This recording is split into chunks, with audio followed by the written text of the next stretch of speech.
Join me this week as I bake sourdough bread for my family of 7. And yes, I'm pregnant. I'm counting the one in my belly because pregnant ladies eat a lot. Anyway, I'm making 3 sandwich loaves, 24 burger buns, and an artisan loaf.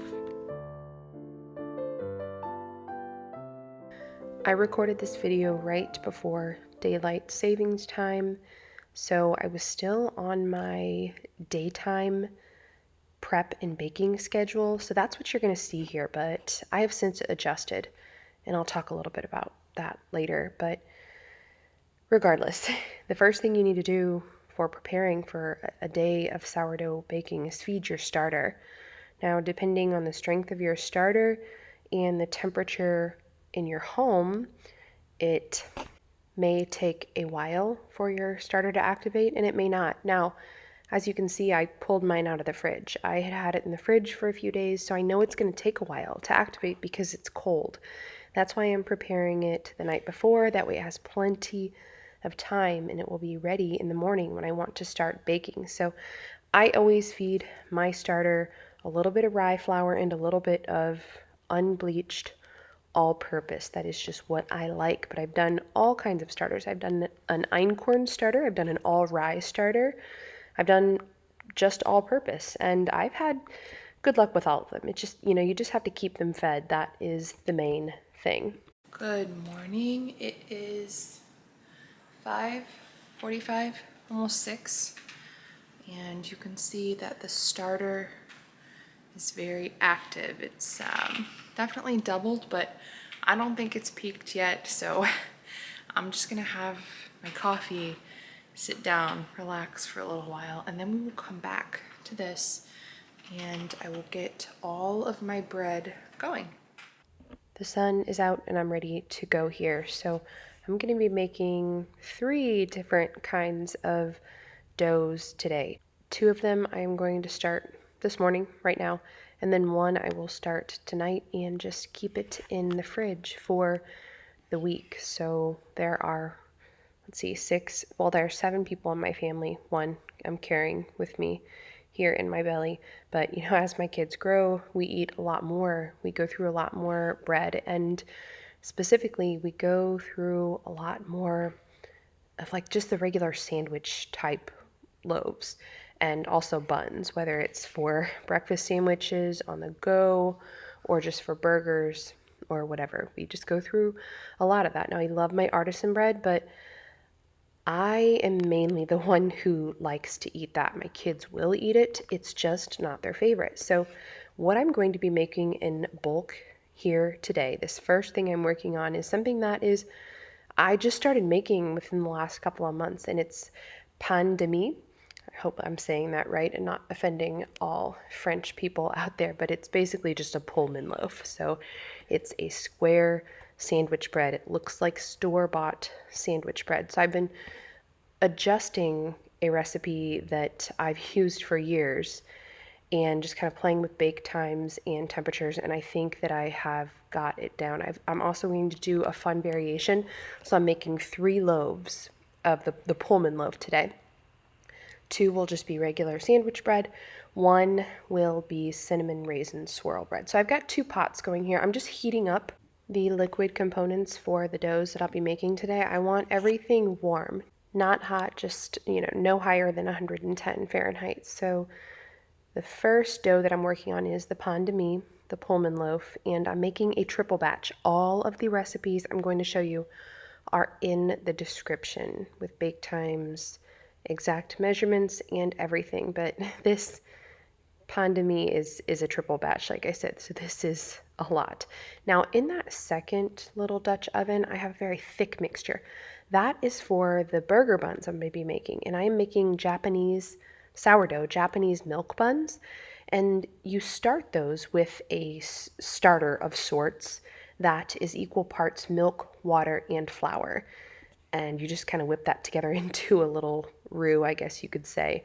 And I set that to the side to cool while I continue working here. So I've got these new containers here. This is the first time that I have baked with these plastic containers, so it's going to be a little trial and error here, especially with my triple batch of the Pullman bread, I'm not sure if I should put all of that dough into one of those or if it would explode out the top. You can see my starter looks nice and bubbly. It's risen all the way to the top. It is ready to roll here.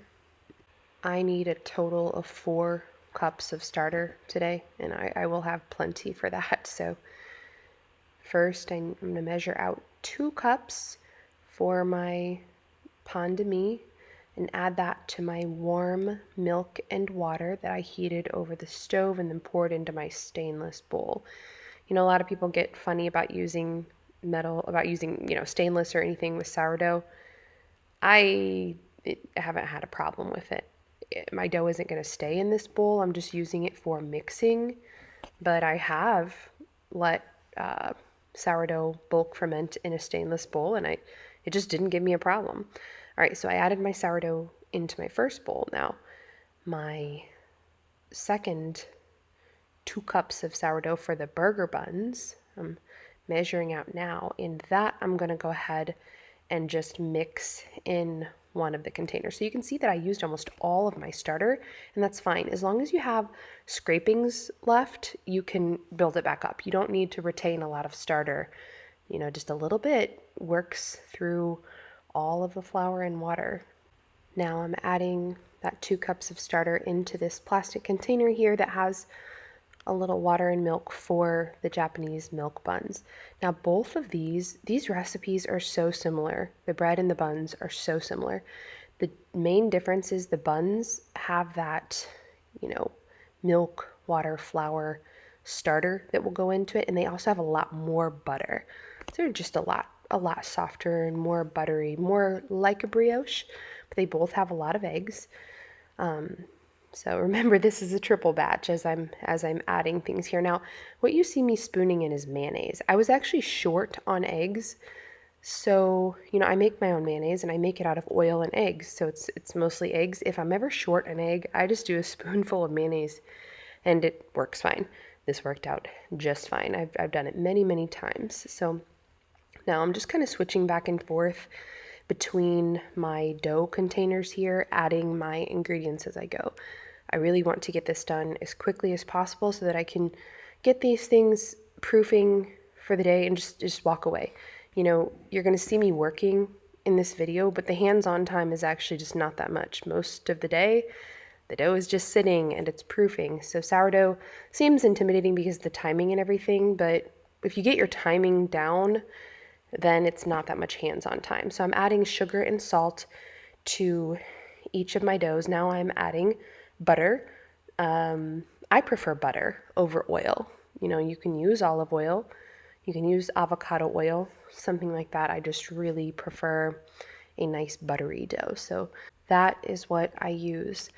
So now the butter is the last ingredient that will go in before flour. So I add everything into my container and just mix it up a little bit before I start adding the flour. That is how I make both of these doughs. Remember, they're just so similar with the eggs and the butter. I mean, they have all the same ingredients, just different proportions. So I'm just lightly mixing. It doesn't have to be perfectly mixed. And now we're going to start adding flour. Now, I've said this a million times, but it's worth repeating. You can always add more. You can't take away. So I know how much flour each of these recipes call for, and I'm going to add quite a bit less when I first start mixing. And then I'll add more, like a half cup at a time, until I get the consistency that I want. So for this pain de mie, for this triple batch, it in total, it's like 12 to 13 cups of flour. That's a lot of flour. I'm just going to start at 10 or 11 because you never know. Maybe your starter has just a different hydration level that day. Maybe your eggs are smaller.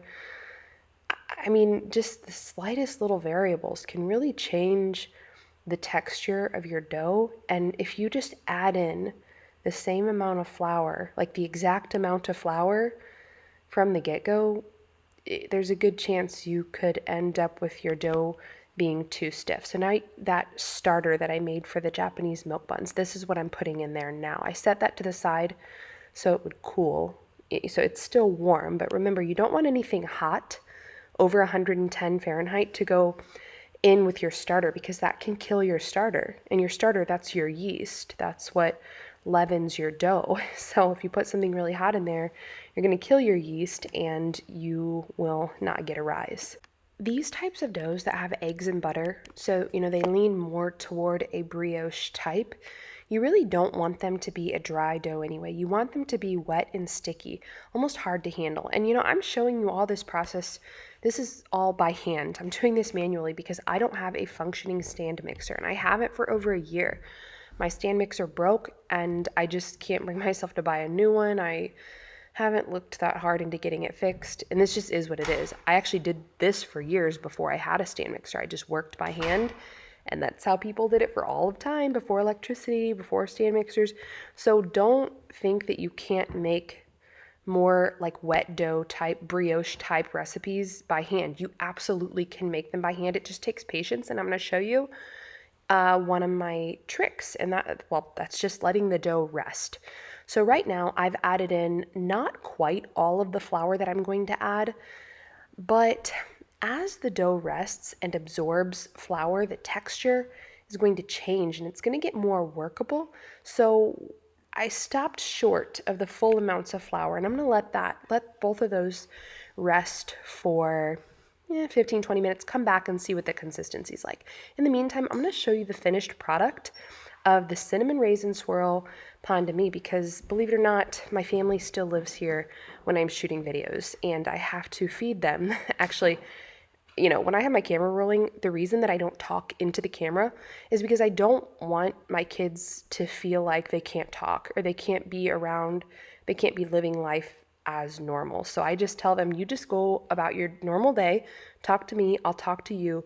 Don't do anything special because I'm filming, because I don't want this to affect our life in that way. And so I just don't have dedicated filming times where I kick everybody out of the house. They're around and I'm cooking and doing my normal things while I'm filming. And I just cut myself on that knife. That is what you just saw. This is a brand new bread knife, long overdue. And it's supposed to be like the best bread knife, and it is. You can tell I'm used to dull knives.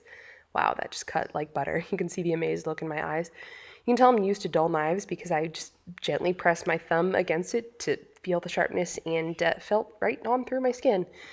So yes, it's very sharp indeed. But look at this beautiful swirl that you get with this bread. So these Pain De Mie loaves in the Pullman pan. The Pullman pans, you'll see here shortly, they have a lid. So as the dough rises in the oven, everything is contained within that baking container by the lid.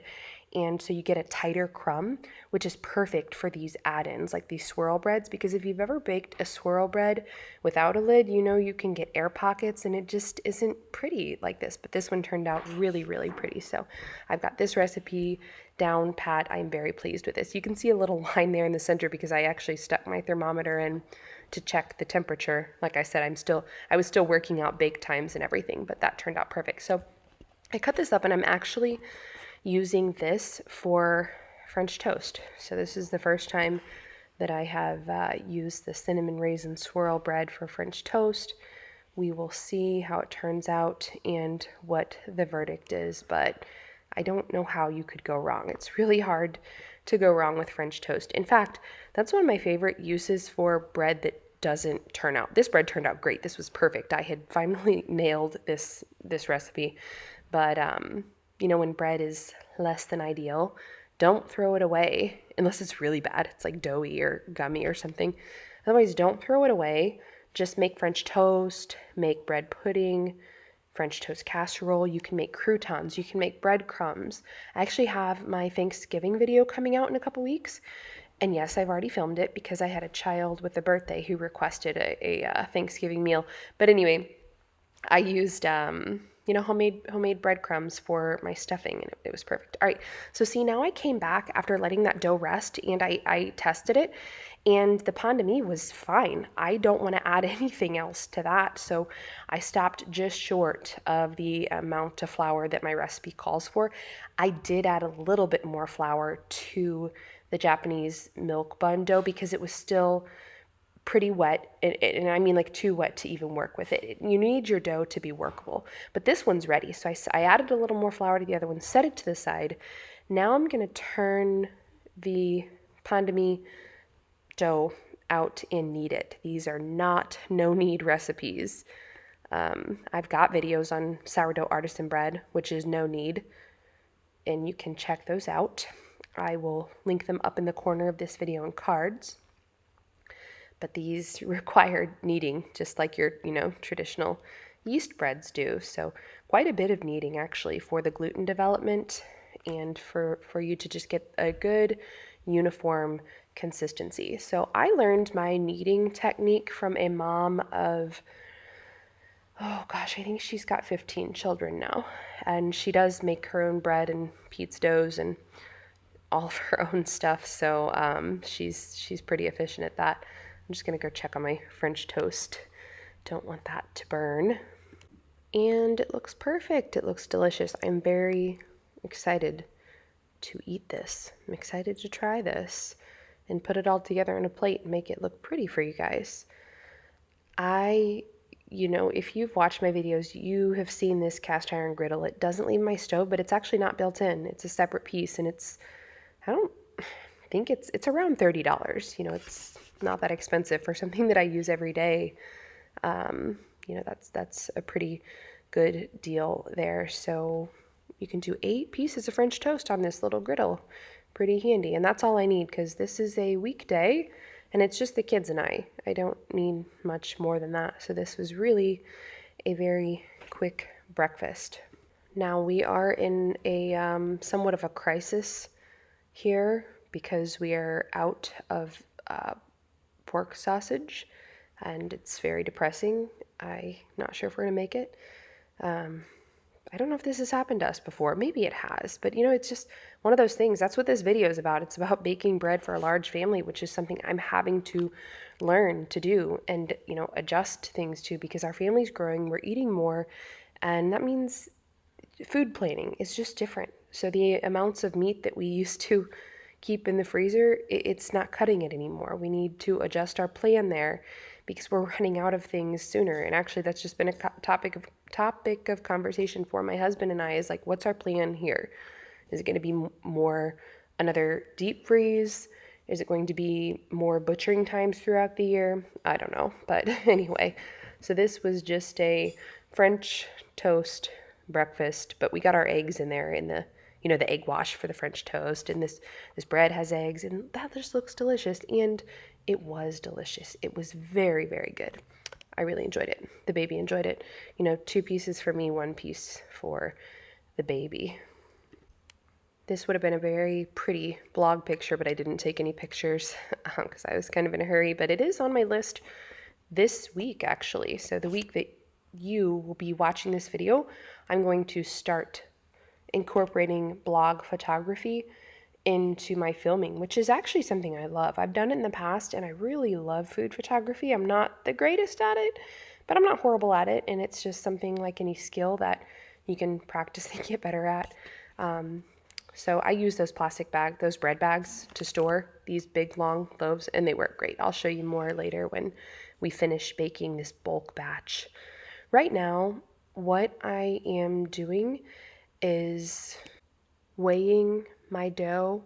I'm dividing it into thirds and weighing it because, like I told you, I'm going to use those plastic containers for my bulk ferment, and I just don't know if I should put this entire triple batch of dough into one of those, or if that would bust the top off of my proofing box and explode out the container. We'll find out.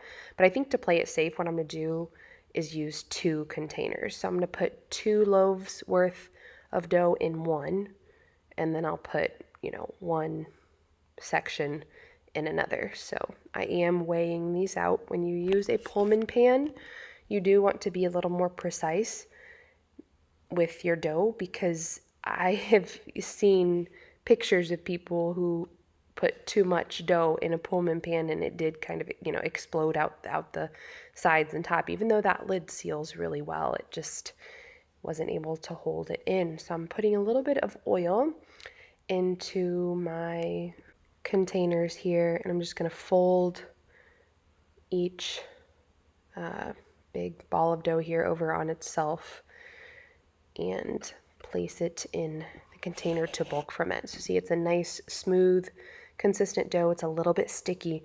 You don't want these doughs to be dry and really hard, because then you'll just get a really, really, really dry bread, and that's not good.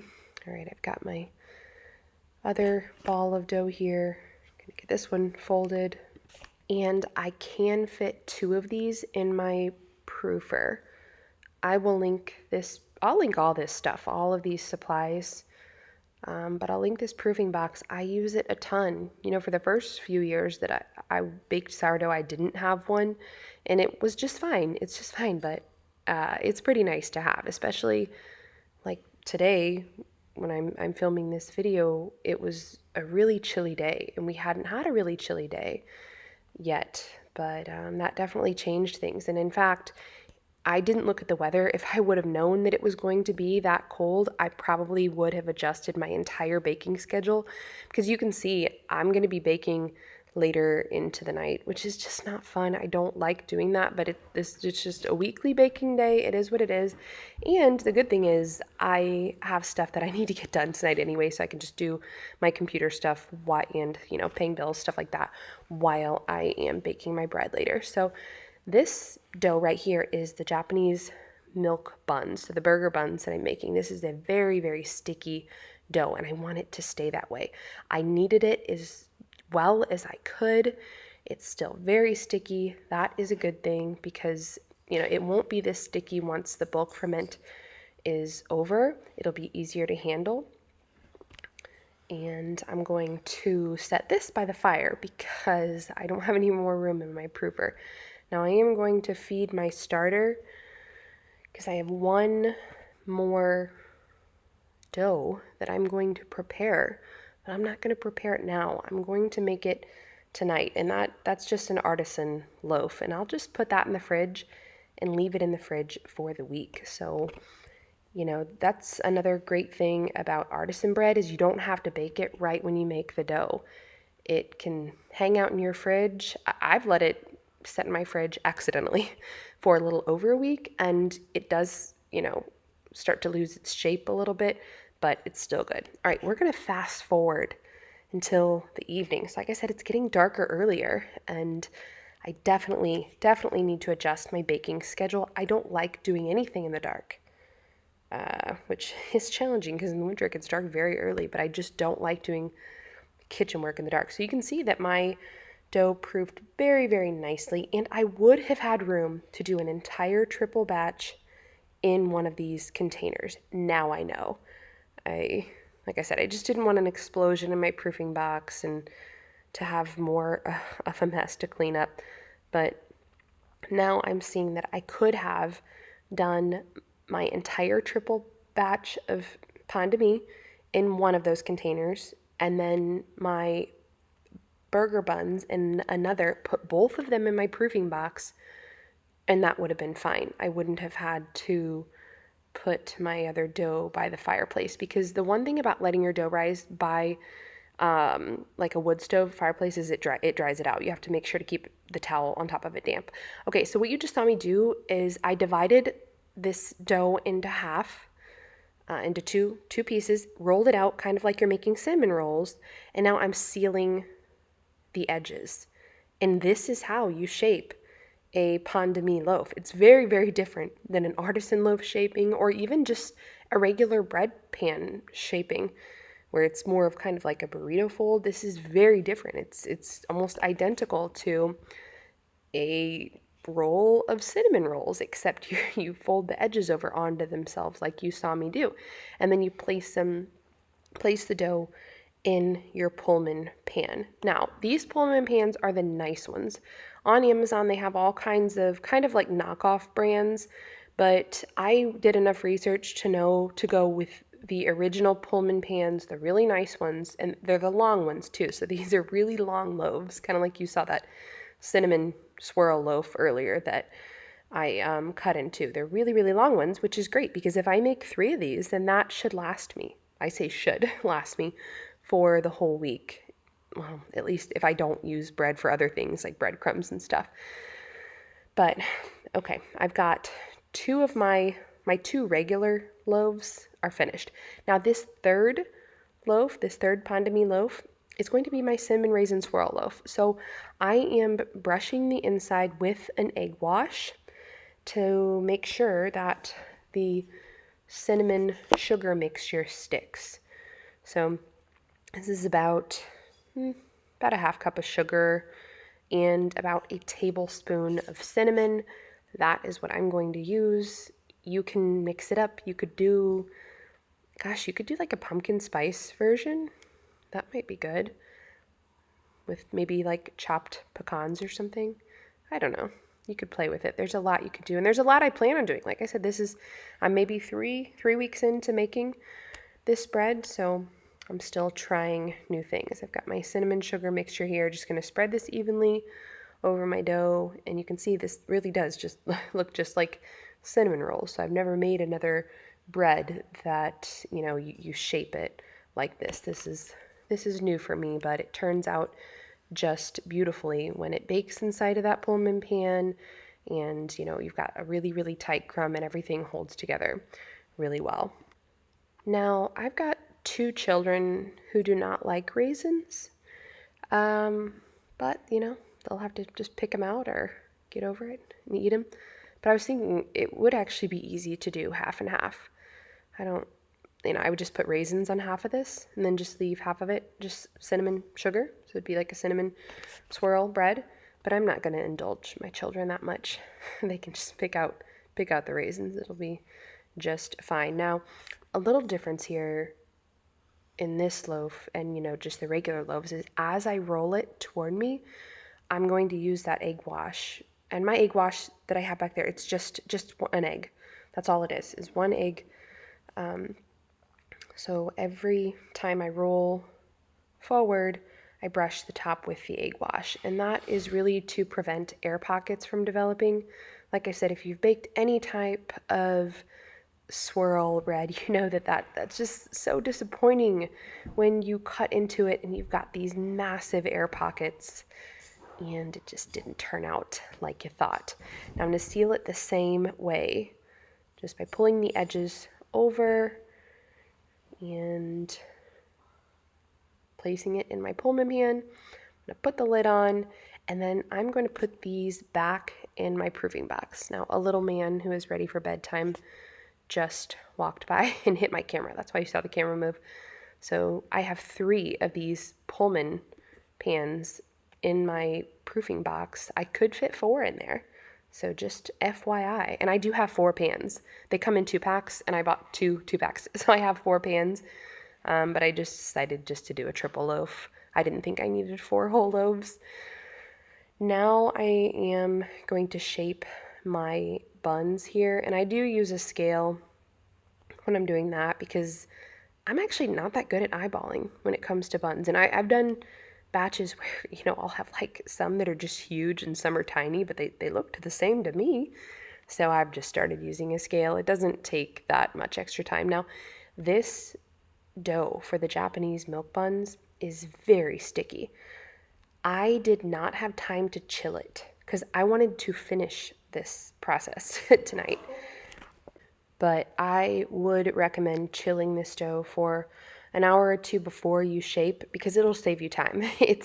You can see I'm shaping here and it's just kind of sticky, so it's taking me a little bit longer, but that's okay. Now, these I'm going to stick in the oven to proof. Like I said, I want to keep this process rolling. You don't have to proof them in the oven. You can just leave them out on the counter, but if your house is chilly, just factor that into your time. With sourdough, it's going to take longer. So now that I've got everything on the second rise, my bread loaves, my Pain De Mie loaves, and my burger buns are all on their second, they're shaped, they're in their container, they're on their second rise. I'm just going to mix up an Artisan loaf. I'm just doing 1. A lot of times I'll do 2, but since I've been on this kick of making these huge batches of Pain De Mie, then I'm only going through like 1 Artisan loaf a week. So this is the recipe that is, I've shared in my previous videos. Just starter, water, flour and salt. I think, what is it, 1.5 cups of water, a cup of starter, about 3 cups of flour. Just play with it. You want your dough just a little bit sticky.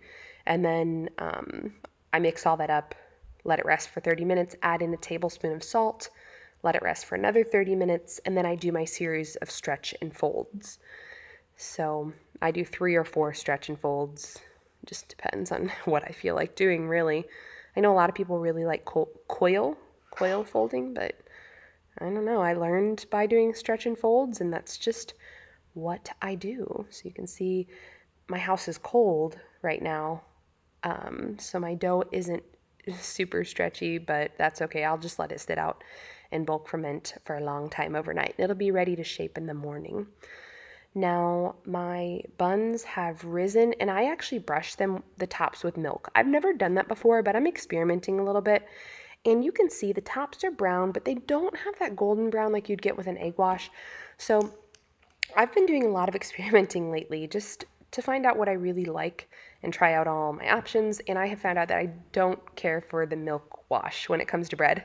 I like the egg wash. So you saw there, I just pulled the top back on one of my Pullman pans to see my Pain De Mie dough. And when it's about a 1/2 inch from the top, that is when you want to bake. Now, the bake time that I have settled on is not what you see on my oven here. It's actually, I've settled on 375. I tried these at 400, and you'll see when they come out, the crust is darker. It's darker than I would like. They were still good, but it's just darker. Shortly, I'll show you a loaf that I made at 375. The bake time is 35 minutes. And if you have a thermometer, you want the internal temperature to be around 180 Fahrenheit.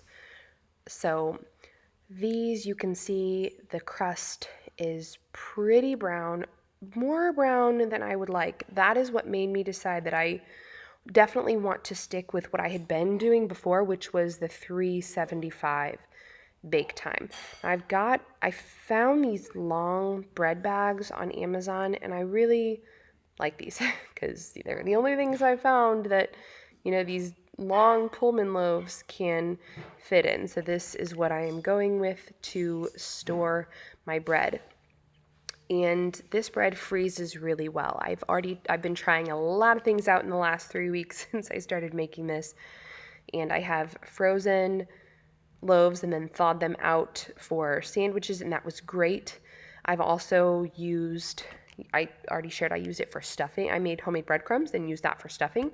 I have made it French toast casserole. I've done French toast. So I've done a lot with this bread, and it's very, very versatile. I mean, it's just like a store-bought sourdough sandwich loaf that you would find. All right, I'm using those same bags to package up my burger buns, and I just put 6 in a bag because we have 6 people in our family, and so that's just easy math for me. I can pull out, if we're gonna have burgers, then I just pull out one of those bags, and they'll all go in the freezer, by the way, all except one. I will keep 1 bag of buns out, and that will be for my husband's breakfast sandwiches.